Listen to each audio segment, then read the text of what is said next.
जम्मू कश्मीर के नौशेरा सेक्टर में आतंकियों से मुठभेड़ के दौरान देश की रक्षा करते हुए नवगछिया के इस्माइलपुर भट्टा गांव निवासी हवलदार संतोष यादव वीर गद्दी को प्राप्त हो गए। गुरुवार को जब शहीद का पार्थिव शरीर उनके पैतृक गांव पहुंचा तो पूरे इलाके में शोक और गर्व का मिला जुला माहौल देखने को मिला। शहीद की अंतिम यात्रा में हजारों की संख्या में लोग शामिल हुए। गांव की गलियां भारत माता की जय और हवलदार संतोष यादव अमर रहे जैसे नारों से गूंज उठी। युवा तिरंगे के साथ बाइक और कारों के काफिले में शामिल होकर देश के इस वीर सपूत को अंतिम विदाई देने निकले। पूरा गांव एकजुट होकर देशभक्ति से सराबोर हो गया। अंतिम संस्कार में जिले के वरिष्ठ अधिकारी भी पहुंचे। भागलपुर के जिलाधिकारी डॉक्टर नवल किशोर चौधरी, नवगछिया की पुलिस अधीक्षक प्रेरणा कुमार, एसडीपीओ, डीएसपी और अन्य प्रशासनिक अधिकारी मौजूद थे। उन्होंने शहीद को पूरे राज्य के सम्मान के साथ श्रद्धांजलि दी। साथ ही खगड़िया के सांसद राजेश वर्मा के अलावा कई दिग्गज नेता भी मौजूद थे। शहीद की पत्नी और परिवार के अन्य सदस्य इस क्षति से बेहद टूट चुके हैं। उनकी पत्नी बार बार बेहोश हो जा रही थी। उनके दर्द को देख वहां मौजूद हर व्यक्ति की आंखें नम हो गई। सरकार की ओर से शहीद को आर्थिक सहायता और परिवार को हर संभव मदद का आश्वासन भी दिया गया है। साथ ही स्थानीय प्रशासन ने शहीद की स्मृति में गाँव में स्मारक बनाने की बात कही है। देश के लिए अपने प्राणों की आहुति देने वाले शहीद हवलदार संतोष यादव को पूरा देश नमन करता है। उनकी शहादत हमेशा याद रखी जाएगी। नमस्कार, आप देख रहे हैं शहर का सबसे लोकप्रिय चैनल हिंद विहार। सर्दी खरीफ महाअभियान 2025 के तहत कर्मशाला सह प्रशिक्षण कार्यक्रम का हुआ शुभारंभ। इस कार्यक्रम का उद्घाटन भागलपुर के जिलाधिकारी डॉक्टर नवल किशोर चौधरी और कृषि पदाधिकारी ने संयुक्त रूप से किया। यह कार्यक्रम कृषि भवन परिसर में आयोजित की गई, जिसकी मेजबानी कृषि प्रौद्योगिकी प्रबंध अभिकरण। कार्यक्रम का उद्देश्य किसानों को नई तकनीकों से अवगत कराना और उनकी आय तथा फसल उत्पादकता को बढ़ावा देना है। जिलाधिकारी डॉक्टर नवल किशोर चौधरी ने कहा कि इस तरह के कार्यक्रम का मकसद यही है कि हम यह पहचान सके कि किस फसल में उत्पादकता बढ़ सकती है और कैसे किसान की आमदनी को दोगुना किया जा सकता है।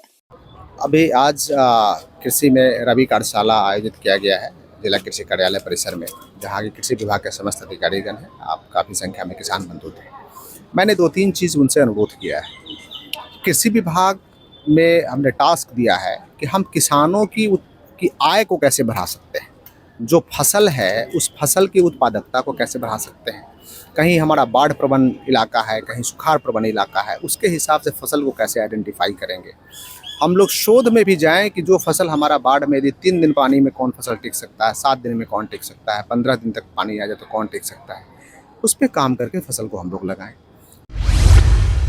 भागलपुर का पहला NABH मान्यता प्राप्त अस्पताल ओम ENT एंड मैटरनिटी हॉस्पिटल। यहाँ मिलती है कान, नाक, गले और मैटरनिटी संबंधित अत्याधुनिक सुविधाएं। यहाँ ब्लडलेस और दूरबीन विधि, एंडोस्कोपी, ब्रोंकोस्कोपी और मॉड्यूलर ऑपरेशन थिएटर की सेवाएं 24 घंटे उपलब्ध है। साथ ही यहाँ ऑडियोलॉजी और स्पीच थेरेपी की भी सुविधा उपलब्ध है। महिलाओं के लिए मॉड्यूलर लेबर टेबल और सिजेरियन सेक्शन टेबल के साथ 24 घंटे संपूर्ण मैटरनिटी की सुविधा उपलब्ध है। साथ ही यहाँ बांझपन के इलाज के लिए सेवाएं उपलब्ध है। हमारे यहाँ कैशलेस सुविधा उपलब्ध है। हमारा लक्ष्य आपकी सेहत और सुरक्षा। ओम ENT एंड मैटरनिटी हॉस्पिटल, हर कदम पर आपके साथ। नाथनगर में पोषण की पढ़ाई भी कार्यक्रम के तहत आंगनवाड़ी सेविकाओं के लिए द्वितीय बैच का प्रशिक्षण आज से शुरू हुआ। यह प्रशिक्षण 22 मई से 24 मई तक आयोजित किया गया, जिसकी अध्यक्षता नाथनगर CDPO श्रीमती पिंकी कुमारी ने की। कार्यक्रम का मुख्य उद्देश्य बच्चों को नई शिक्षा नीति के अनुरूप शारीरिक, मानसिक और सामाजिक रूप से सशक्त बनाना है, जिससे उसकी पहली प्राथमिकता शिक्षा की नींव मजबूत हो सके। प्रशिक्षण के दौरान सेविकाओं को बताया गया कि आंगनवाड़ी केंद्रों पर किस तरह से बच्चों को सर्वांगीण विकास को सुनिश्चित किया जा सकता है। प्रशिक्षण सत्र में पुष्पांजलि कुमारी, निवेदिता भारती, प्रखंड सम्यक राजकुमार और कार्यपालक सहायक सूरज अवस्थी ने सेविकाओं को जरूरी दिशा निर्देश और प्रशिक्षण प्रदान किया। अभी यहाँ नाथनगर प्रखंड में सभी आंगनवाड़ी सेविकाओं को पोषण भी पढ़ाई भी का प्रशिक्षण दिया जा रहा है। इसमें विशेष करके राष्ट्रीय शिक्षा नीति में जो सेविकाओं को एक क्षमता वर्धन के लिए दिया जा रहा है प्रशिक्षण।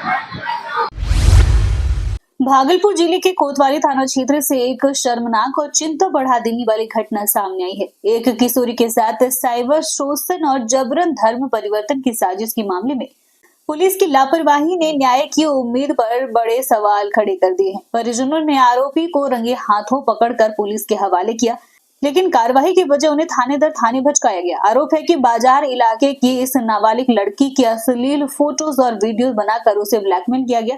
जब परिजनों को इसकी जानकारी हुई तो उन्होंने आरोपी को पकड़कर सीधे कोतवाली थाने पहुंचा। लेकिन हैरान कर देने वाली बात यह रही कि कोतवाली पुलिस ने मामला दर्ज करने की बजाय परिजनों को इसाचक थाना भेज दिया। वहां से उन्हें वापस कोतवाली भेजा गया। शाम से रात तक करीब 4 घंटे परिजन थाना के चक्कर लगाते रहे। इतना नहीं, परिजनों का दावा है कि मामला सिर्फ वीडियो और फोटोज का ही नहीं बल्कि जबरन धर्म परिवर्तन की कोशिश से भी जुड़ा है। बावजूद इसके पुलिस ने मामले की गंभीरता को नजरअंदाज किया। चैनल को YouTube पर सब्सक्राइब करें एवं Facebook, Instagram, Twitter पर भी फॉलो करें। धन्यवाद।